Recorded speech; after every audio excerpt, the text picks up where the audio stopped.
Well, before I start my talk tonight, my colleagues and I have been anticipating future events like this, and we wanted to take just a moment to do some polling to help us plan next year's event.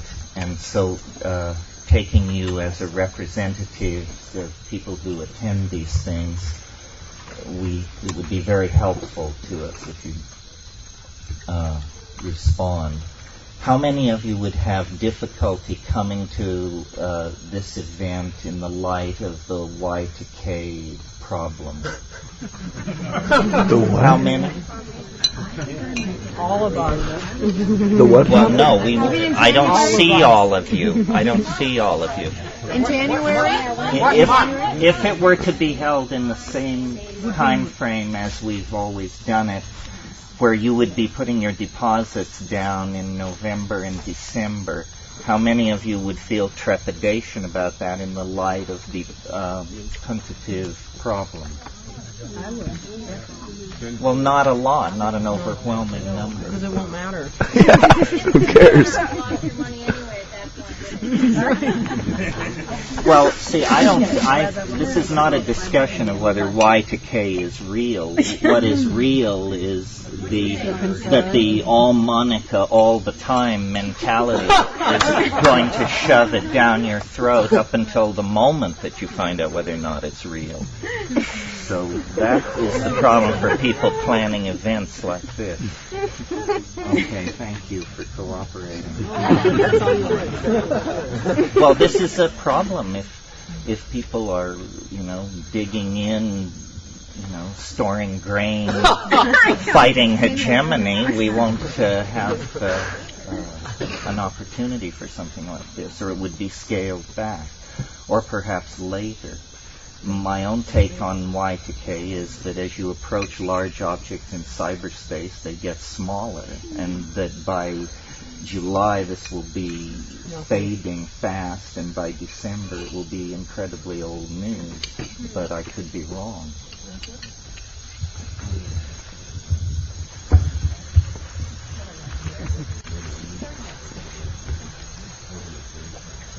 Terence, I would suggest that later in January we check in.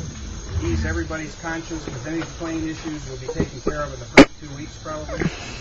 Yeah, we're thinking that a little bit later is better, even mid-February. Anyway, we'll keep you apprised of all this. Well, so then let me turn to the main event. I've got a snoot full of tequila and a messianic mission, pawing the ground to talk to you as usual.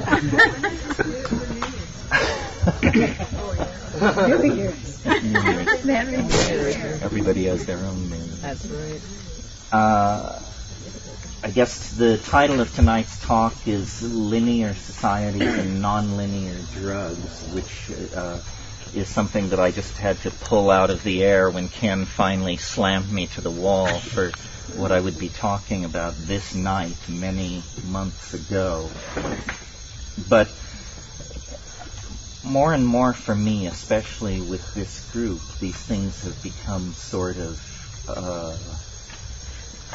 summations and I guess I hope convivial examinations of just where we are, we each and every one of us, and then this enterprise, whatever we mean by that, in the context of everything else that's happening in the world. In other words, the psychedelic experience, the entheogenic experience, contextualized.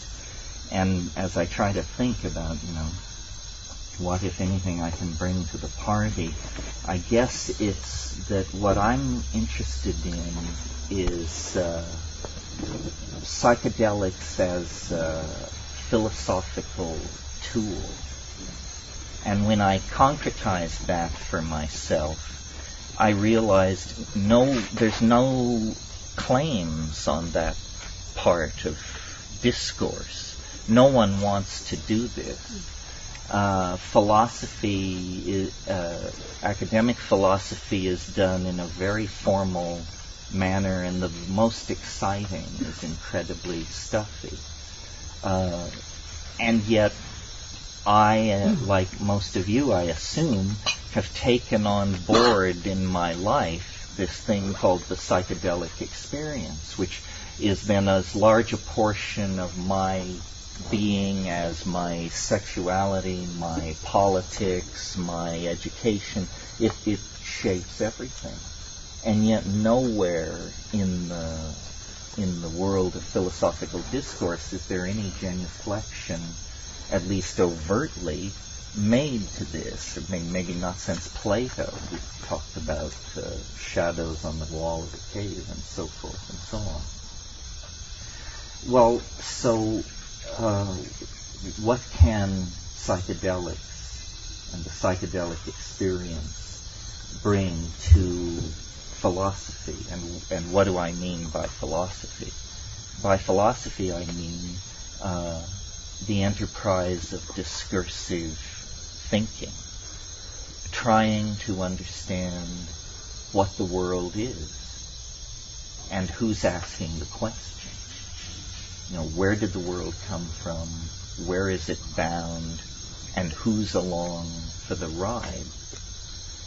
And it seems to me that we, as a community, have, this is sort of hard to wrap your mind around, at least for me, but we have, in a sense, inculcated into ourselves the image of an underclass, so that we struggle for legal toleration of our practices and our habits, but we don't struggle for intellectual legitimation of our visions. We accept that they are somehow contextually marginal. And as I thought about that, I realized that is a limitation on the community, that the information which is coming from the psychedelic experience as interpreted by Western people is primary evidence for the need for a major paradigm shift in the whole way the Western mentality does business. Well, what kind of evidence and what kind of shift? Well, there's a lot of talk in our community, and there has been for many, many years, about shamanism. And when we seek to legitimize ourselves through a historical argument, we reach back to shamanism and we say we're part of something which is 100,000 years old and worldwide and touched the spirit long before the shadow of the cross fell over Jerusalem, and so forth and so on. All true.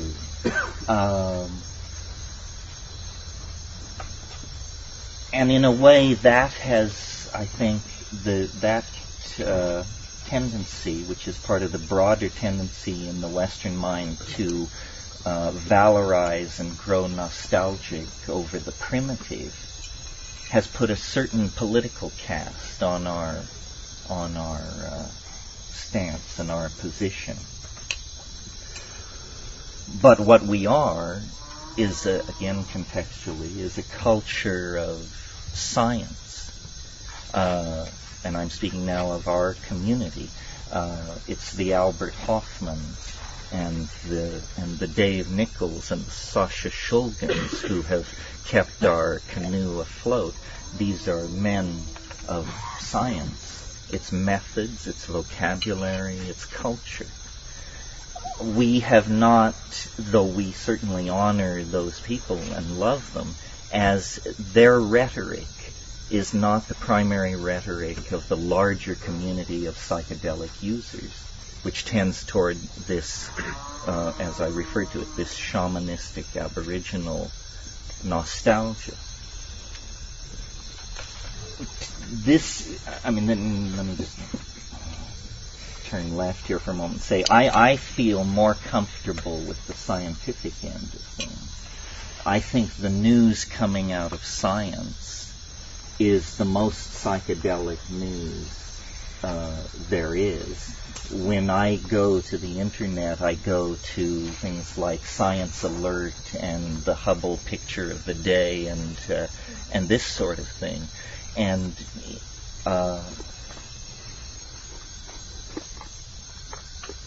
our community as a whole, I think, is not involved enough in incorporating the vistas.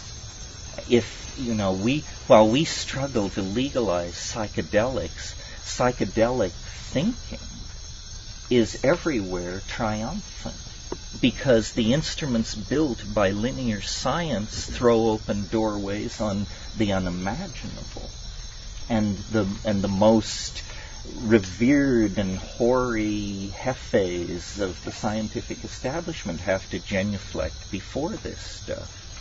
I mean, what am I talking about? Well, for example, Science magazine wrote last week that the most important scientific breakthrough of 1998 was the apparent observation and agreement upon that observation by the astrophysical community of a cosmological constant. This sounds like very deep physics, but if I give it to you as a headline, what it means is the entire universe, every atom and every empty space of it, is ruled by a very weird force that has now been seriously known to science for precisely 5 months. A force which is apparently going to overcome gravity's tendency to collapse the universe and to cause it to expand in a very explosive and counterintuitive and psychedelic fashion that is the complete confoundment of the core science that Western linear thinking has built. And of course there weren't riots in the streets and the electricity didn't fail, but at the very pinnacles of the antenna of the evolving civilization, there was a shudder felt in the force, you may be sure.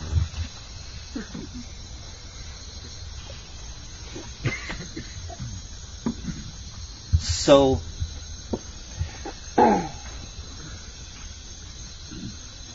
there are two much larger forces than our community that are in play in terms of shaping the cultural modality. And I would call them, what would I call them? Well, I would call one of them science. It's the other one that I'm having trouble with. It is everything which is not anchored in the rational. You know, the 20th century is the most spectacularly celebratory, has the most spectacular celebratory affair with the irrational since the 16th century.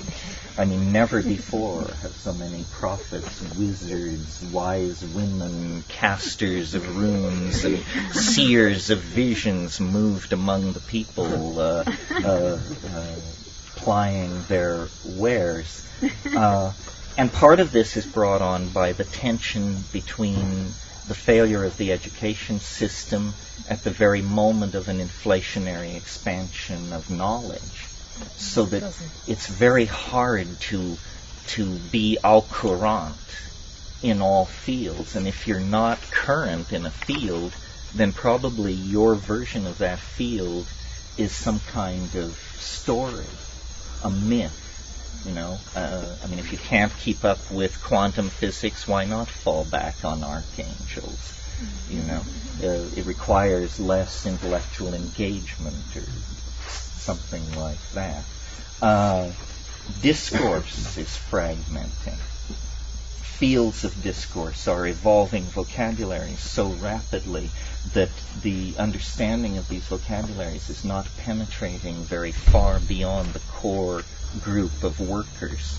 So then this is creating kind of islanded systems of self-reference, where outside those systems of self-reference, information doesn't travel.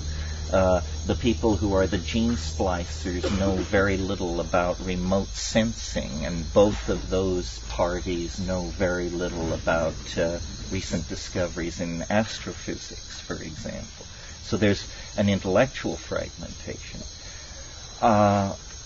I live in Hawaii and in a forest in fairly remote conditions, and so I entertain all this in my mind all the time and try to, my faith, and I assume it's the psychedelic faith, although we've had some fairly existential characters in our ranks over the years. But the psychedelic faith, I think, is that the universe is beautiful in the Platonic sense, and therefore good and true. In other words, we're optimists. We're not flailing existentialists. We're not relativists, because we have a real standard to measure our spiritual coinage against. So we're not relativists. This is a point I'm really keen to make, because we're embedded in relativism. It's all around us. It's the air we breathe. But it is not inimical to the psychedelic community. I mean, I think the psychedelic experience is the only authentic source of reliable contact with the numinous. I mean, meditation and so forth and so on is all very fine, but it requires a leisure class involved in philanthropic support of this kind of foolishness, where the psychedelic experience is immediate. And so now I've lost my way here. Yes. No, optimism. So I sit in Hawaii and I look at all this and I try to contextualize it and come out with a good story, because I think the best story will win. So if you can get together the best version of how it should all come out, so shall it be. And I work at this because in the past I've been very, very happy with the results between my interior fantasy and the unfolding of historical development. I mean, I wished for LSD, and then it happened, and then I dreamed of the internet, and then it happened. So I should keep at this. Definitely. And I recently read a very interesting book called 1,000 Years of Nonlinear History by Michael DeLanda. And if you get a chance, you should take a look at this. And he made a point which caused me to expand his point into this little thing I'm going to tell you now. But his point was that human beings are very involved in the movement of geological material, that as a species we move rocks around on a very large scale. And of course it's interesting that some of the earliest human structures are the most physically massive and weighty, like the Great Pyramids. So DeLanda made this point about our relationship with the geological stratigraphy of the Earth, and that cities were a kind of geological extension of the process of crystallization, carried on through the intermediation of a biological unit, i.e. intelligent primates who are building these structures. And I thought that was very interesting. I had never considered it before. I've talked about virtual reality, and I've said that it's nothing new, that was a virtual reality, and Çatalhöyük was a virtual reality, but done in stucco and fired ceramic and stone, and that when the medium is so intractable as stone, the epistemic assumptions that get formed about what reality is are very different than if you can build Versailles at the click of a mouse button. But nevertheless, it's the same. But embedded in my reading of DeLanda was I've been thinking a lot, and I talked to you a lot last year, about artificial intelligences and minds which are not human, minds which are very different from us, intelligence which is very different from us. While the naive are scanning the stars, our appliances have become telepathic.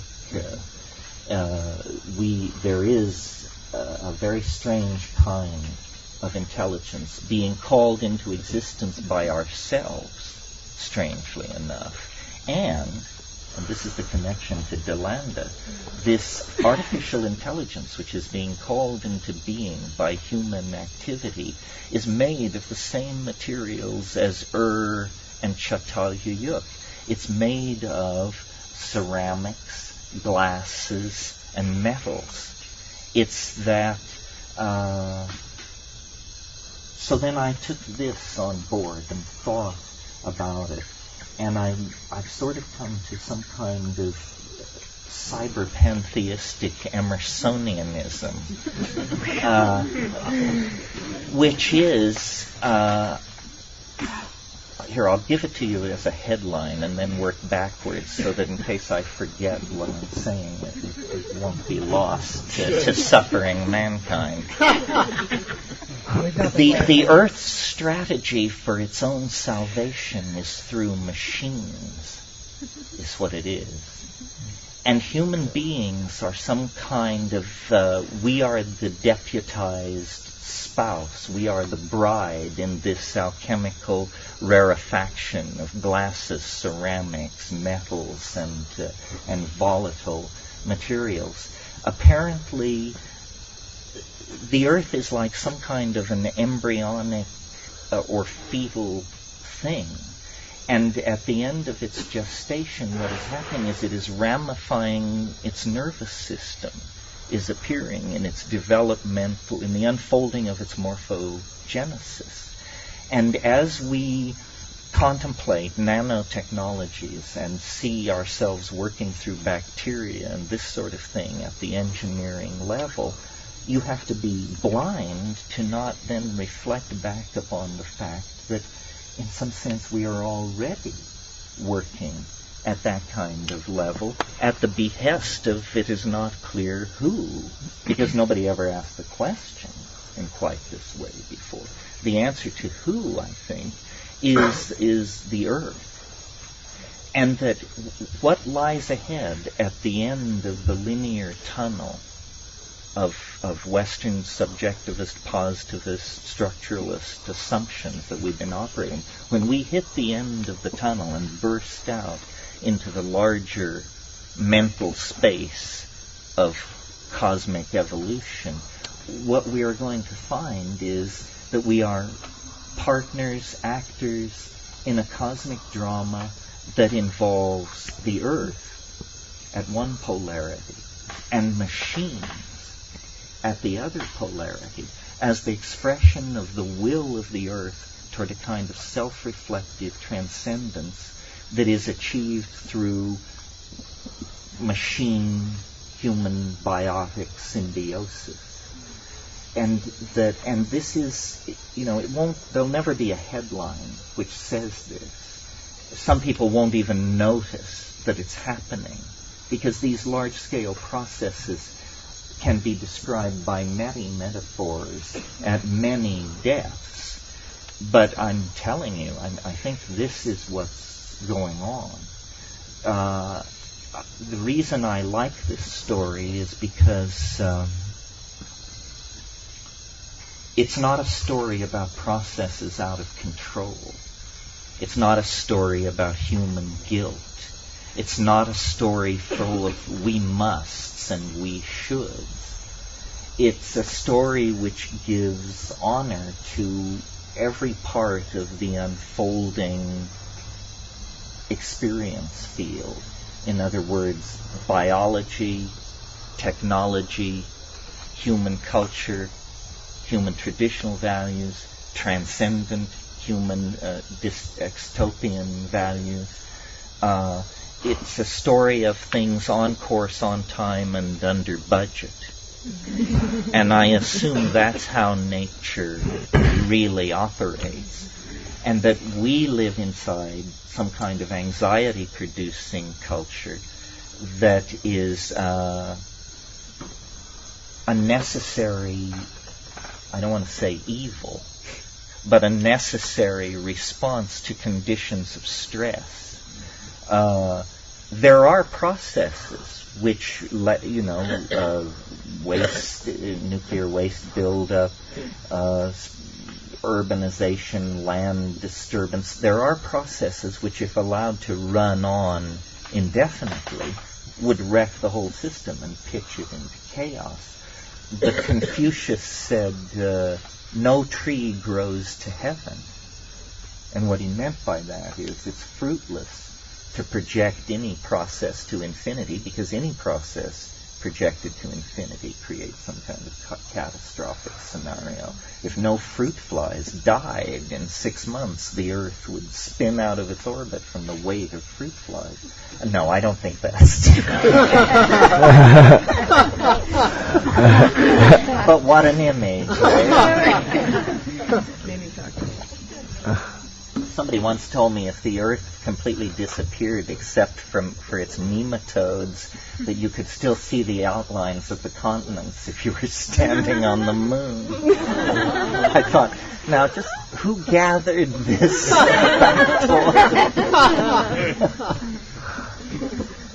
So then, to bring this back around a little, where is the psychedelic experience in all of this?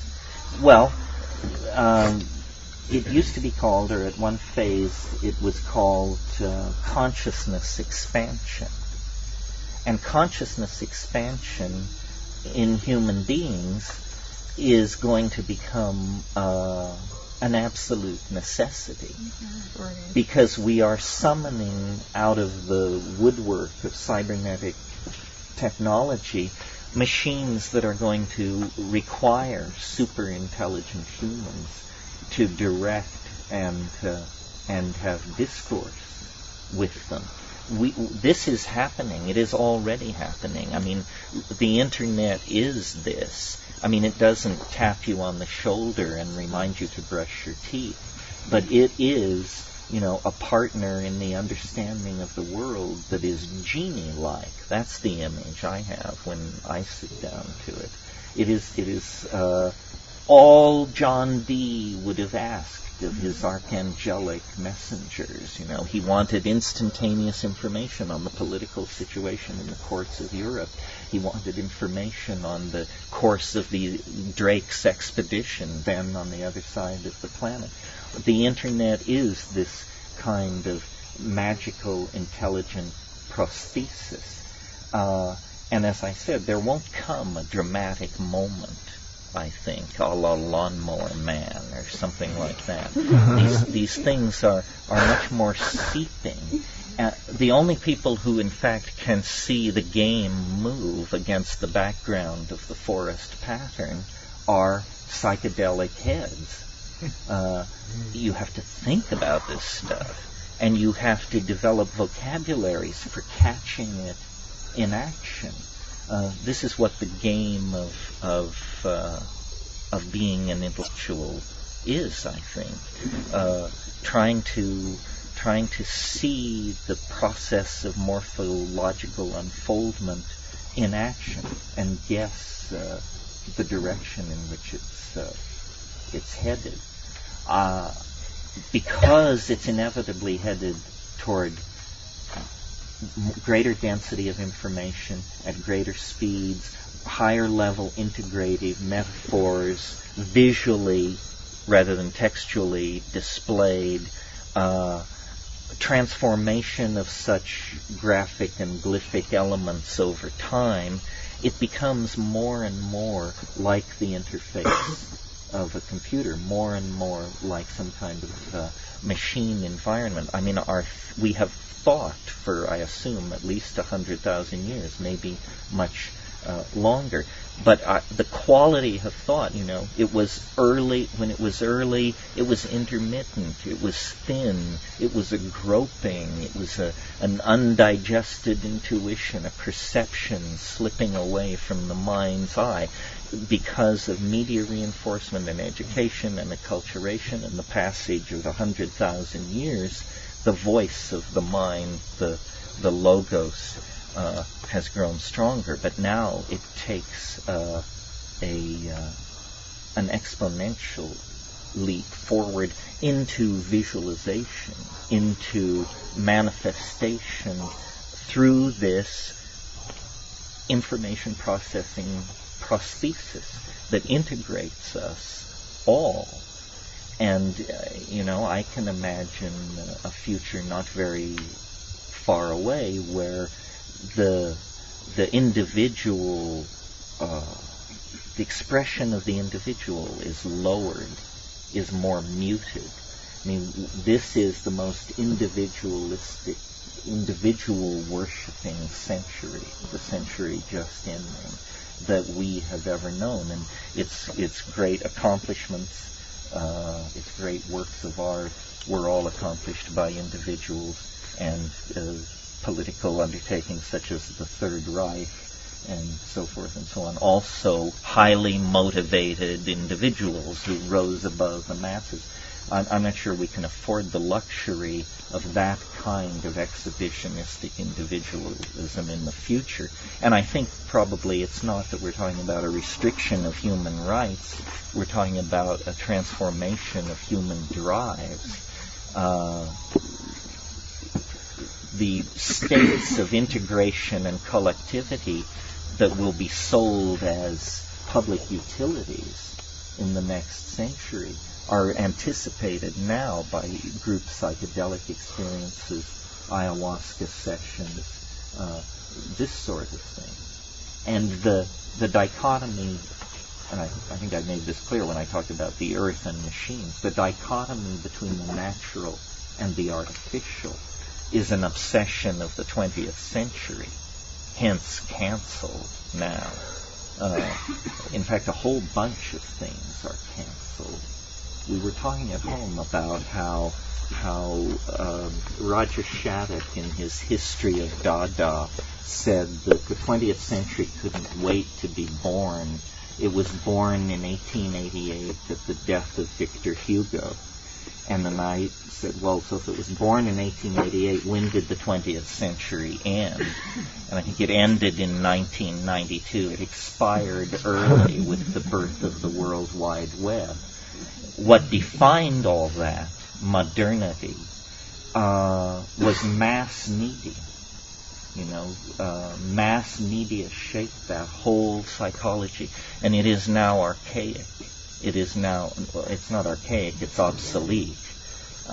It's wonderful that the phrase 20th century is beginning to have that wonderful brown gravy Edwardian tone that used to be reserved for the term 19th century, meaning, those terribly stuffy and confused and rather silly people who just didn't quite get it right, but were doing the best they could and muddling through, and thank God they gave way to us, the people of the 21st century. Let me see. Is there a flashlight? I have a page full of notes. I needn't be so... if there's anything here that wasn't touched on. Well, some notes about this planetary intelligence. Thank you, Jim. And how all that works.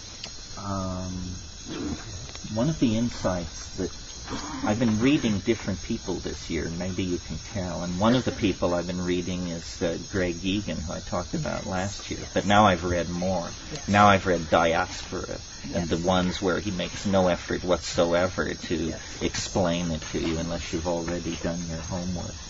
And then Jonathan today, in his lecture, talked about DNA a little bit and frame slippage and all of that.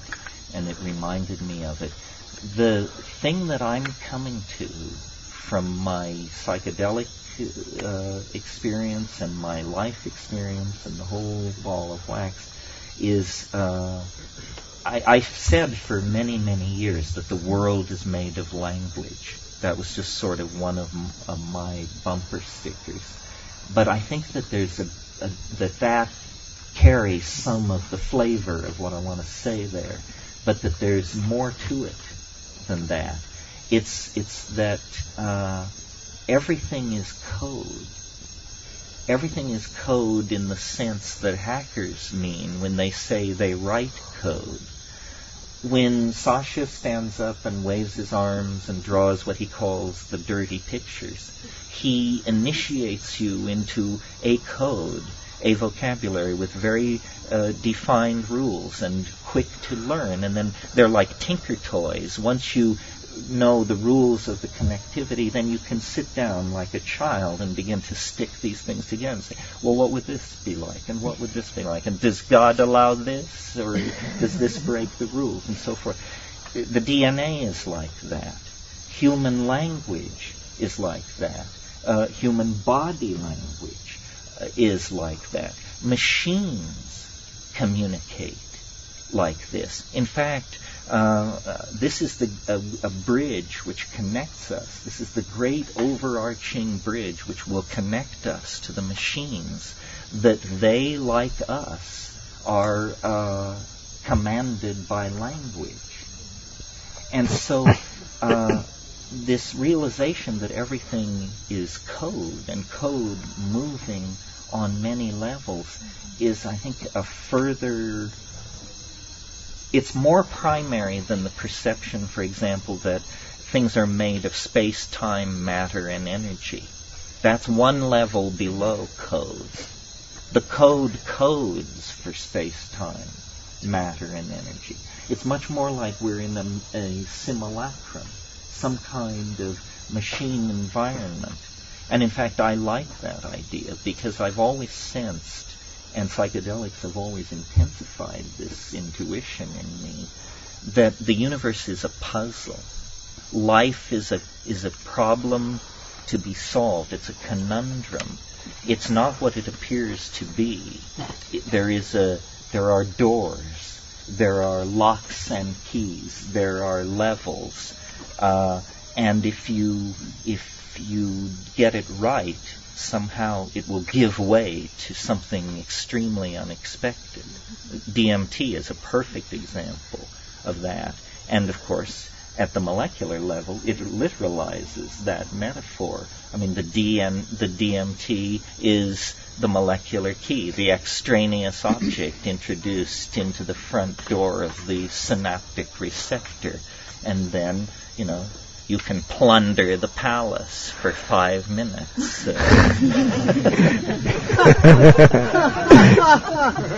Well, if the world is code, then it can be hacked. In other words, it needn't stand still in quite the same way that it stands still in your mind if you believe in something called the laws of physics. It permits magic because it says behind the laws of physics is a deeper level, and if you can reach that deeper level, you can make changes there. And this leads on to something that I wanted to say about an earlier theme, where I was talking about the legitimation of the community's intuitions. Something that we always kick around at these things, or I always bring it up in some form, is where do the hallucinations come from? We arrived late last night after a 24-hour trip from Hawaii that was just hell, or as much hell as modern airlines can legally inflict upon it. and got stoned, and then we were laying there, and it always happens when you're cut off from cannabis for long periods like that. That we turn to it; it's 10 times as strong, and the hallucinations were exquisite. And, I've been looking at hallucinations now for 30-some years. And I looked at these last night, and I thought, if someone would ask me what were they like, what would I have to say? And I had said, indescribable. Indescribable. And I looked, and I could look to my heart's content, and they were indescribable. So we always come around to this question, where do the hallucinations come from?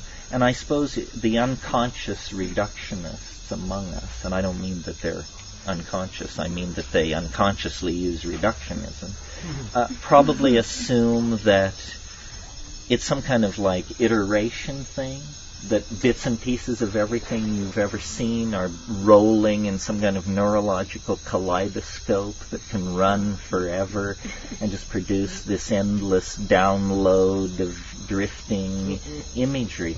But there's a problem with that, because this stuff is too coherent, it means too much, it's too emotionally charged.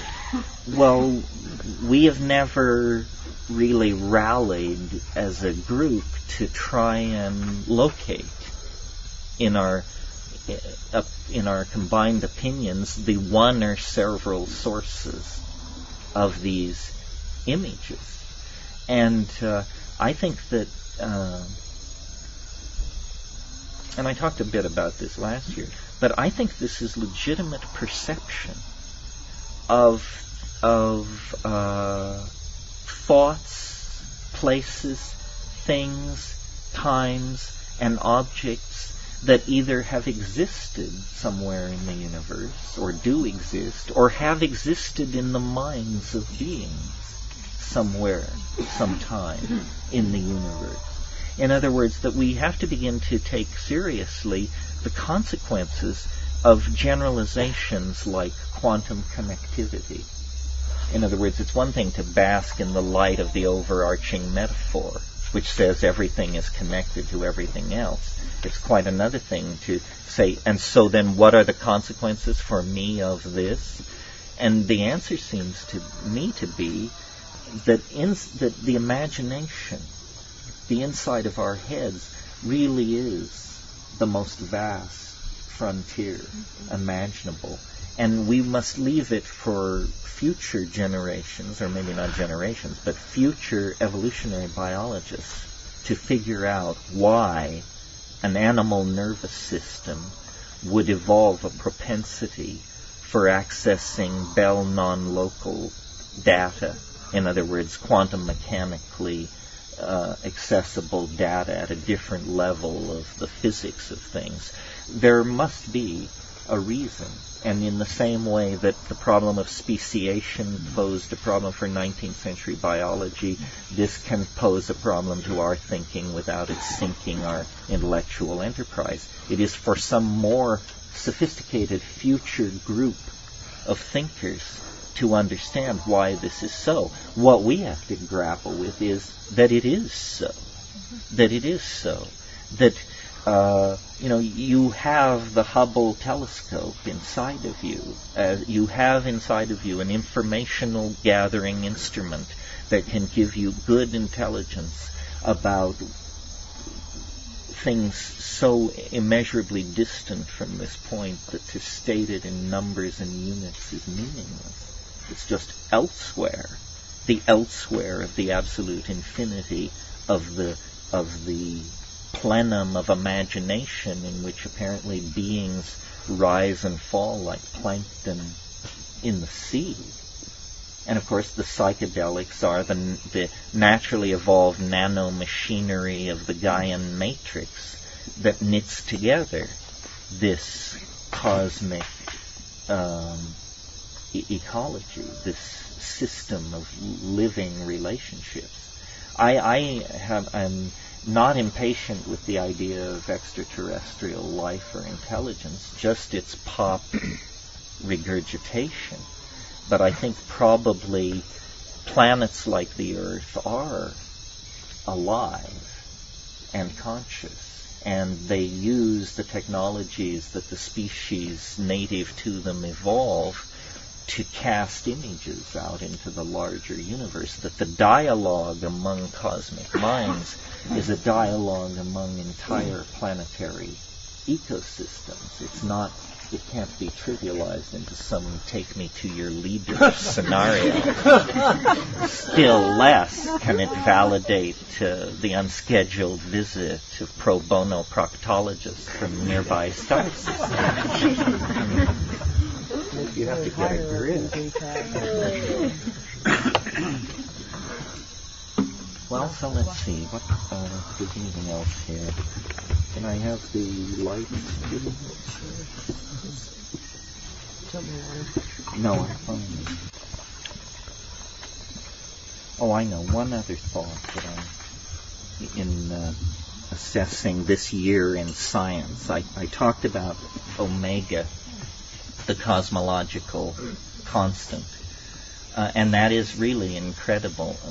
In fact, let me do a personal breast-beating thing and point out to you that this thing that they have come upon, omega, the cosmological constant, this absolutely, 50 years ago or so, Einstein called it the biggest blunder I ever made, because he played with the necessity of this thing to keep the universe from falling in on itself, and then he decided it was an unnecessary construct and that it led to such weird conclusions that it had to be gotten rid of.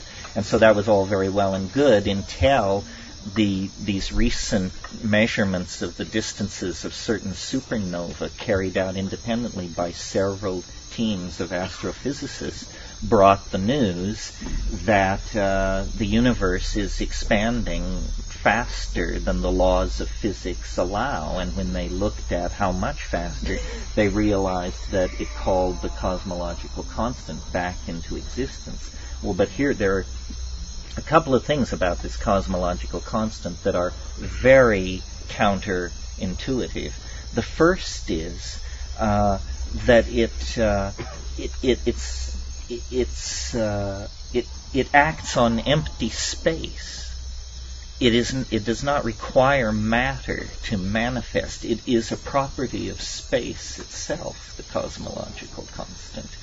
The second thing is it's a repulsive force that is growing stronger and stronger.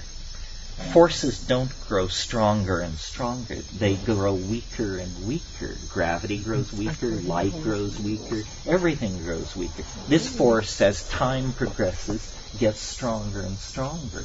Well, that means when you project it out toward, billions of years into the future, it becomes the dominant force.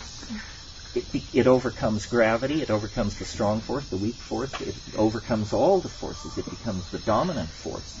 The other thing about it is that it becomes stronger not on an even slope, but asymptotically it becomes stronger. Well, now this produces something very much like what I've been yakking about since 1971, the novelty wave, the so-called time wave. It too grows stronger and stronger through time, and it too has this kind of built-in asymptotic acceleration where it experiences a kind of inflationary expansion in power. The two map over each other very well.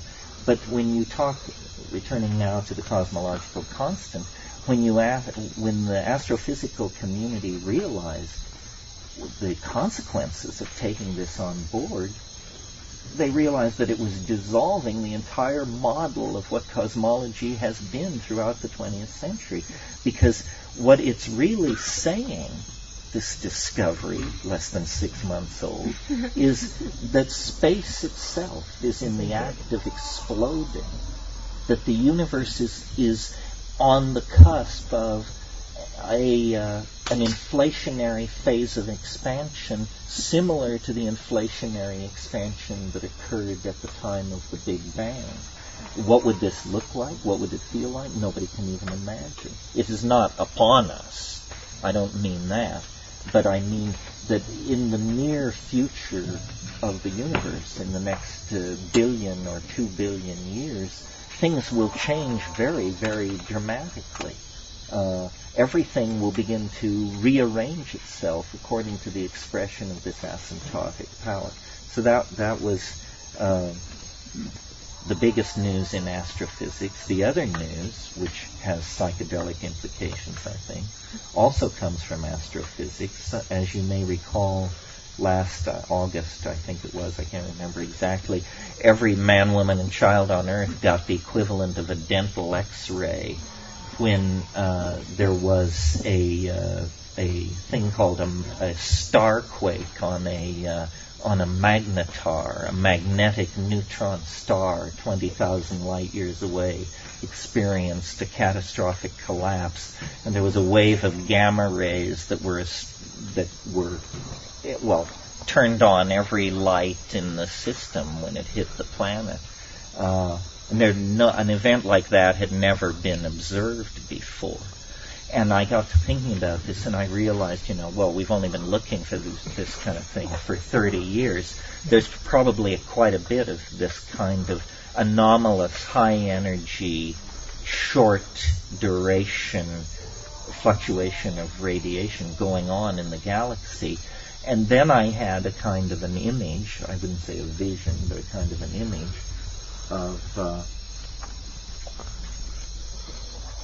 of how things are really arranged on the larger level in terms of the galaxy. And the image was of a donut. And we're accustomed to being told that we're out at the edge of the Milky Way, where stars are few and far between. That this is the boonies, in other words. But I'll bet you the boonies are where biology thrives, because the low star density and the distance from the galactic core and these extremely energetic events at the core would create a kind of donut situation, where it's the toroidal area out near the rim where stars are slow burning and they don't collide with each other and planets can form, and you get the 5 billion year run you need to get to civilization. But a rule of biology and strategy and everything, and religious practice as far as that's concerned, is seek the light. Well, the light is at the core. And so then I saw, maybe the true seeking of the light requires biology to go into partnership with something beyond biology, because the environment at the core is so energetic. And I'm not suggesting the actual core. That's beyond contemplation. That's a black hole. No technology imaginable can get even near the event horizon of an object like that. Mm-hmm. But I mean in the vicinity of the galactic core, where the star density is 200 to 300 times greater than it is in our vicinity. Those kinds of environments are so fraught with peril for biology that probably downloading ourselves into machine symbiotes of some sort is the only way to go to those places. In one of Greg Egan's novels, he pictures a human future where this is one option. You can fuse yourself with a starship and set out to check out the neighborhood. Or you can join the Amish and till rye in Pennsylvania. Actually, I think you can't do that because something's happened to the earth. But some Hamish possibility is still available.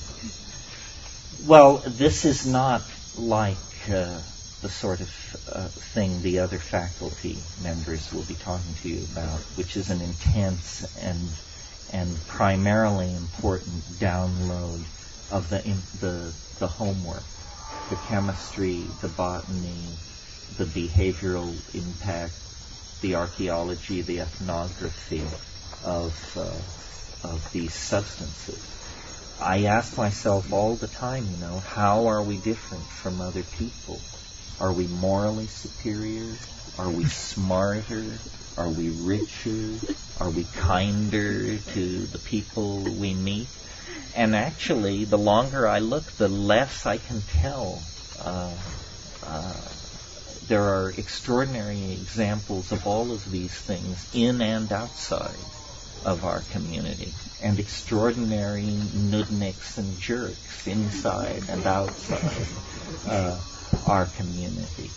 But we have in our hands tools that I think, if people were correctly presented with them and understood without hype and hysteria and hyperbole what this psychedelic enterprise is about, that we would win them to our cause, because our cause is the human cause, the cause of thinking and communicating and building and bringing into existence new forms of beauty, new possibilities for being. And this can be done without psychedelics, certainly. But with psychedelics, it is accelerated. And it has a feeling not only of immediacy, but of, the only way I can put it is correctness. It isn't the lonely neurotic artist thrashing towards some kind of self-reflection. It's the firm guiding hand of a greater mind, the logos, the earth, I'm not sure, but a greater mind. I mean, art truly is truly inspired.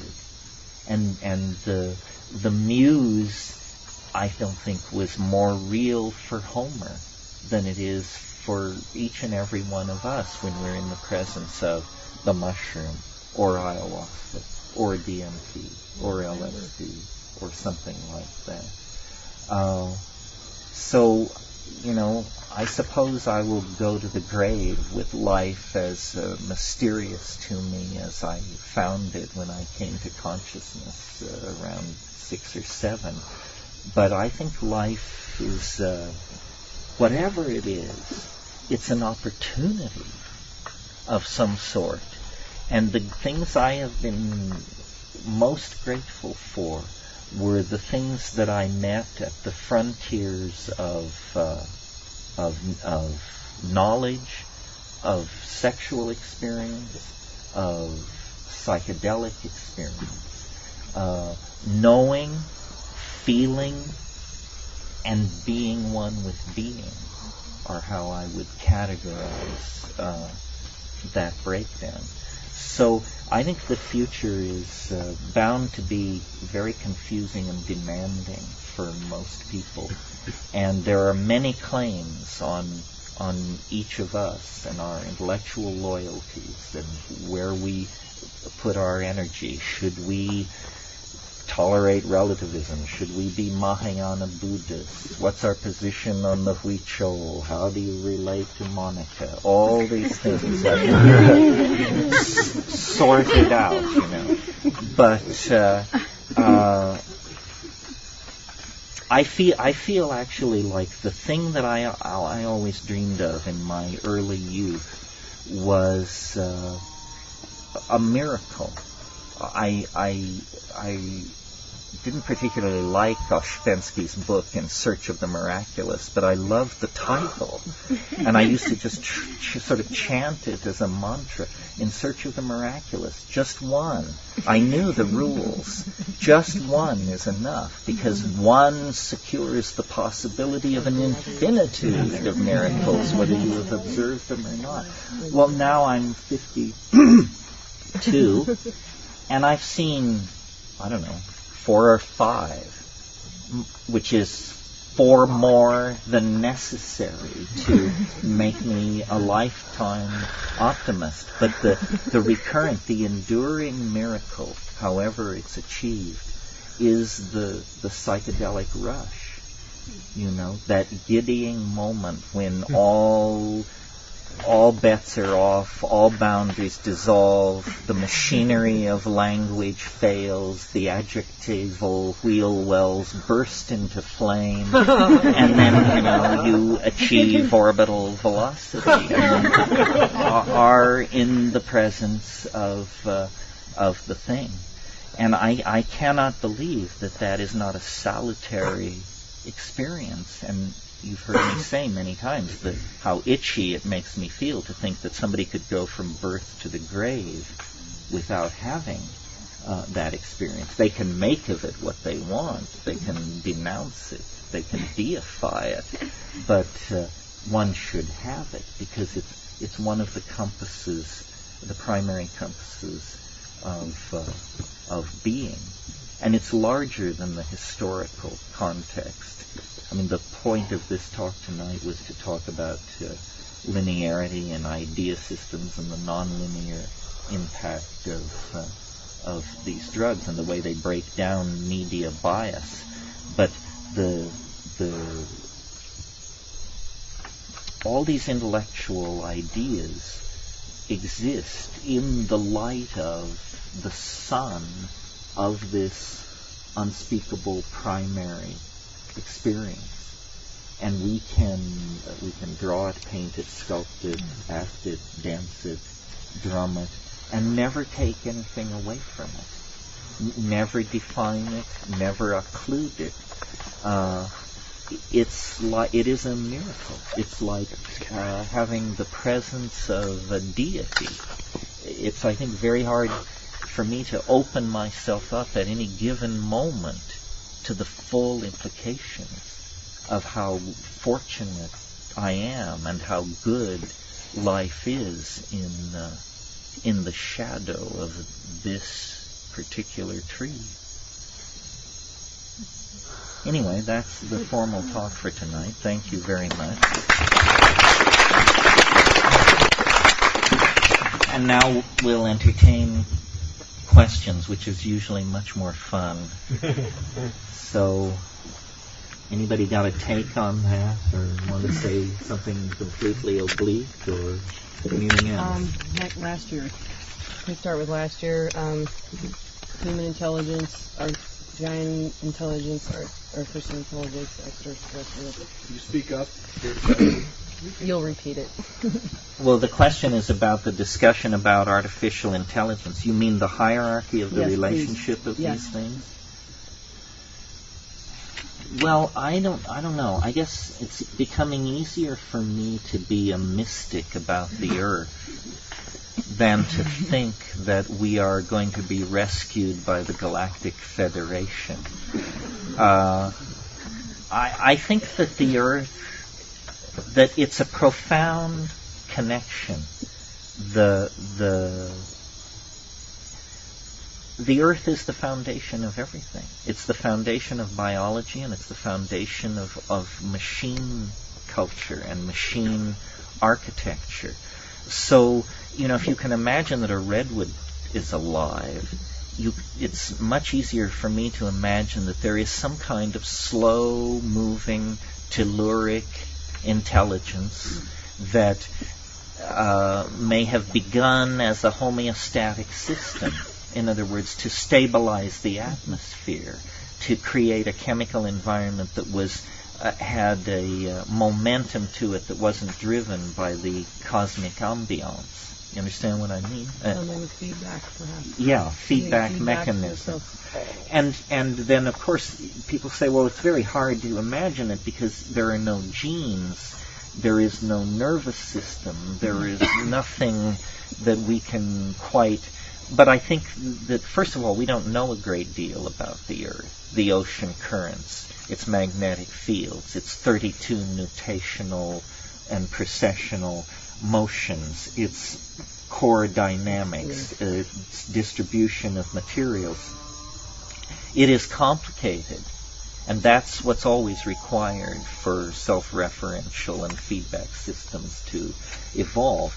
Life evolved on the surface of the Earth. Now, in the usual story of this, the Earth is not a major player. It's just sort of where it happened. But on the other hand, what if you took the view that the Earth permitted or coaxed into existence or made possible or encouraged or enzymatically catalyzed these processes?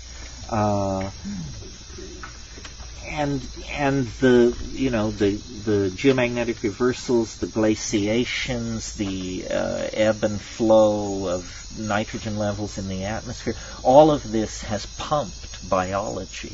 And it's always been presented as, well, the cosmic environment is unpredictable, and so you get fluctuations introduced from the outside by random factors, asteroidal impacts, so forth and so on. But again, this is just a first try with the data. This is just somebody blowing smoke, basically. The fact is, you're presented with an extremely organized and coherent situation, the Earth with its many species and ecosystems, and you don't know how it got there. And you don't know where it's headed either. Now, our culture is a culture of guilt, and so the story of civilization is supposedly a story of rape, mayhem, turning the wrong direction, losing the connection. To some degree that may be true, but I think it gives much too much credit to humanity in that it actually hypothesizes that human beings, a primate species, could overwhelm nature's dynamic drive toward order and beauty and take control of things. Well, that's our myth about ourselves, is that we can take control. But we never have gotten control. All of our societies have been a mess. All of our explorations have been brutal and negatory. So, and now comes the machines. And they are produced by biology, which comes from the Earth. And what are these machines made of? Well, glass, crystal, arsenic, copper, gold, all these things, and they're being hooked together exactly on the model. Clearly the machines are modeled on biology. We talk about connecting them. We talk about languages. We use a vocabulary that we had previously used for biology to talk about these things. And you see there's a funny thing built in there, which is we are designing the machines to be more and more intelligent. But what we don't understand is that they operate in a different universe from us because we operate at about 100 hertz. A machine you can buy down at any computer store operates at 400 megahertz.